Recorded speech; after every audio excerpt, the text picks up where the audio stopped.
British রাজনীতিতে আবারও শুরু হয়েছে নেতৃত্বের সংকট। একের পর এক প্রধানমন্ত্রীর বিদায়ের তালিকায় নতুন করে যুক্ত হলো কিয়ার স্টারমারের নাম। তাই চারদিকে প্রশ্ন উঠছে, স্টারমারের পদত্যাগ কি শুধু একজন নেতার বিদায়, নাকি ব্রিটিশ রাজনৈতিক ব্যবস্থার গভীর সংকটের নতুন সংকেত?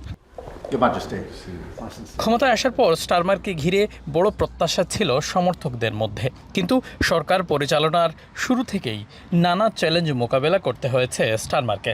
জীবনযাত্রার ব্যয় বৃদ্ধি, অর্থনৈতিক চাপ, করনীতি নিয়ে অসন্তোষ, সরকারি সেবা নিয়ে মানুষের হতাশা এবং দলের ভেতরে নেতৃত্ব নিয়ে প্রশ্ন, সব মিলিয়ে তার সরকারের ওপর চাপই পদত্যাগের মূল কারণ মনে করেন অনেকে। লেবার পার্টি যে জিনিসটা করতে পারেনি সেই জিনিসগুলো হলো তার ইমিগ্রেশন ফ্রেন্ডলি কোনো এনভায়রনমেন্ট করতে পারেনি, অর্থনৈতিক চাকা সচল করতে তারা পারেননি।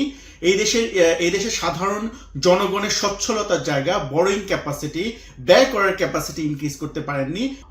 কোনো অভূতপূর্ণ বা সচ্ছল বা কোনো সুন্দর একটি জায়গায় ইউনাইটেড কিংডমকে গভর্নমেন্ট লেবার পার্টি নিয়ে আসতে পারেননি।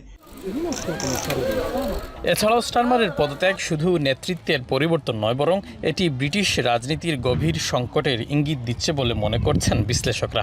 এছাড়াও নতুন করে প্রশ্ন উঠেছে লেবার পার্টির ভবিষ্যৎ, দলের ঐক্য এবং দেশের রাজনৈতিক স্থিতিশীলতা নিয়েও। পাশাপাশি আসছে নতুন নেতৃত্বের জন্য জন আস্থা ফিরিয়ে আনা সবচেয়ে বড় চ্যালেঞ্জ হবে বলেও মনে করছেন বিশ্লেষকরা। 72 ঘন্টা ময়েশ্চার লক সমৃদ্ধ লিলি হুইপড শিয়া মিস্টিক গ্লোয়িং বডি ওয়াশ। শিয়া বাটারের গুডনেস স্কিন রিপেয়ার করে রাখে সফট ও গ্লোয়িং, ছড়িয়ে দেয় লং লাস্টিং ফ্রেগন্যান্স।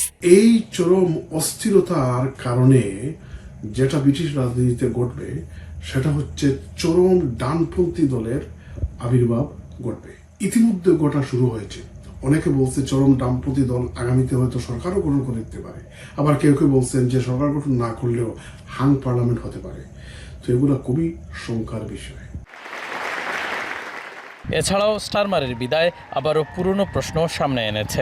ব্রিটিশ প্রধানমন্ত্রীর চেয়ার কি এখন স্থায়ী নেতৃত্বের আসন, নাকি রাজনৈতিক ঝড়ের কেন্দ্র? শরীফুল ইসলাম চৌধুরী, এখন, লন্ডন।